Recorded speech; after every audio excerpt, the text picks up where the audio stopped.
Shalom guys. Halo semuanya, bagaimana kabarnya? Luar biasa tentunya. Hari ini kita bisa bersama-sama dalam devotion pagi yang indah ini. Dan mari kita sama-sama bersatu hati untuk menyembah Tuhan.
mengejar hadirmu dalam hidupku.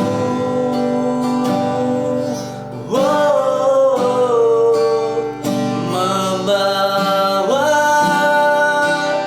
sembahku, menyatakan kebesaranmu, mengejar hadirmu dalam hidupku.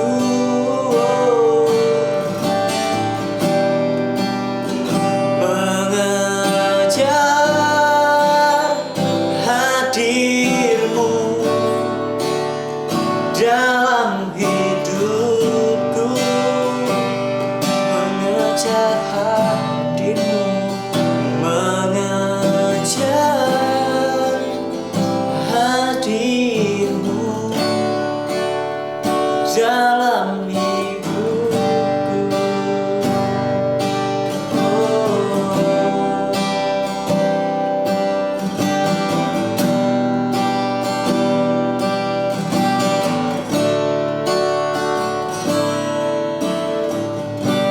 Maka kami mengucap syukur Tuhan, kehadiran-Mu sungguh indah dalam hidup kami Tuhan.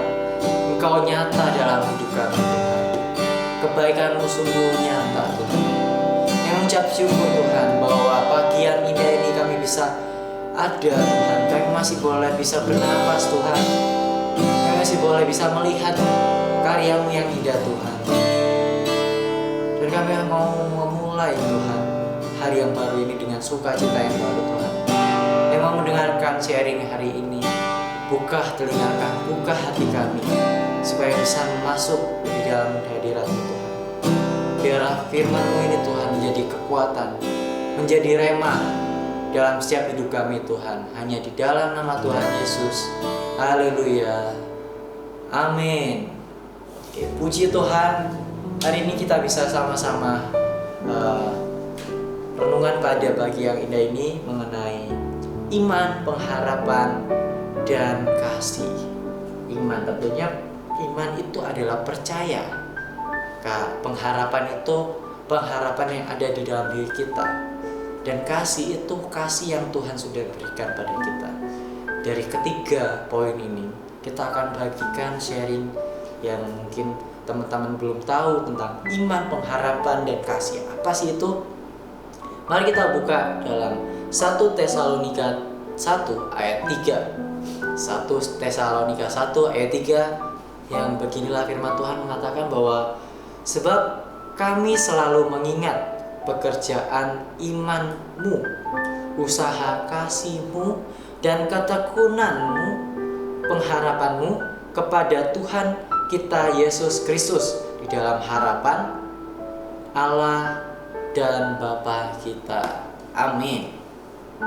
Nah, mengenai ketiga hal yang sudah aku bagikan tadi, yaitu tentang iman, pengharapan, dan kasih, yaitu yang aku mau sharingkan adalah iman itu apa sih? Tentunya kita mulai dengan iman. Iman itu adalah definisi. Iman itu adalah keyakinan atau kepercayaan terhadap seseorang atau suatu benda. Percaya bukan berdasarkan bukti. Itu adalah iman. Iman itu percaya bukan berdasarkan ada kayak bukti apa baru kita percaya. Itu berarti kalau kita percaya harus ada itunya, itu ya biasa gitu loh. Tapi iman yang aku maksud di sini adalah iman adalah percaya bukan karena berdasarkan bukti. Iman itu keyakinan atau suatu kepercayaan yang ada dalam diri kita. Nah, sedangkan pengharapan itu ialah menginginkan agar sesuatu terjadi atau ternyata benar. Kalau aku ulang lagi, pengharapan itu adalah segala sesuatu yang menginginkan agar sesuatu terjadi atau ternyata benar. Kasih, sedangkan kasih sendiri itu definisinya adalah mengasihi atau menyayangi orang lain atau suatu objek. Itu definisi kasih. Setelah membaca ayat tadi, tentunya kita mungkin semua selaras dengan kita, dengan aku. Namun sebagai pengikut Yesus, kita dapat masuk lebih dalam lagi ke dalam kata-kata itu. Lebih dari kata-kata itu kita bisa masuk lebih dalam lagi. Apa sih pengertiannya? Seperti itu.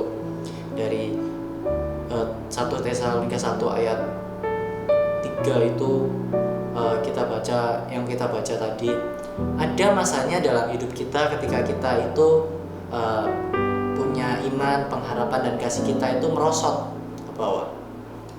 Ada kalanya iman, pengharapan, kasih itu naik.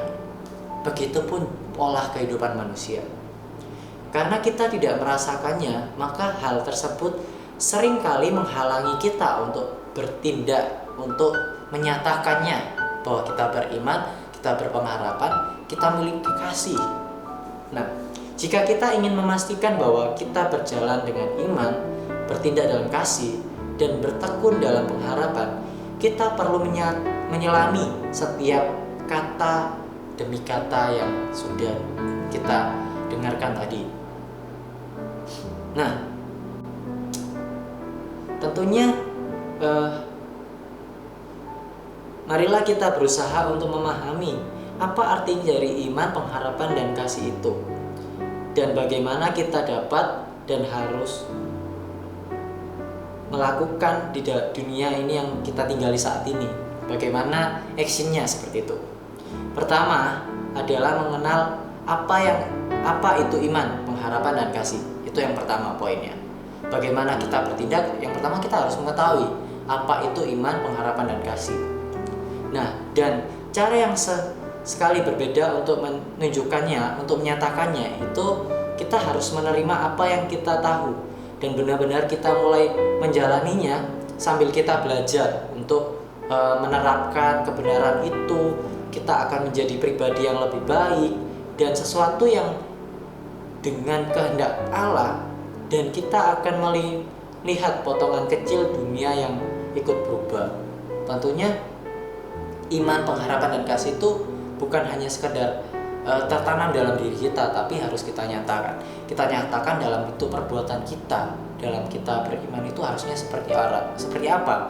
Seseorang yang beriman itu harusnya seperti apa? Seseorang yang berpengharapan itu seharusnya nggak boleh gampang down, gampang lemah, gampang putus asa. Orang yang berpengharapan itu harus selalu semangat. Orang yang penuh dengan kasih sayang dengan Tuhan itu harus penuh dengan sukacita. Itu bagaimana kita menerapkannya? Yaitu dengan mengekspresikan diri kita. Kalau kita orang beriman harusnya seperti apa? Seperti itu.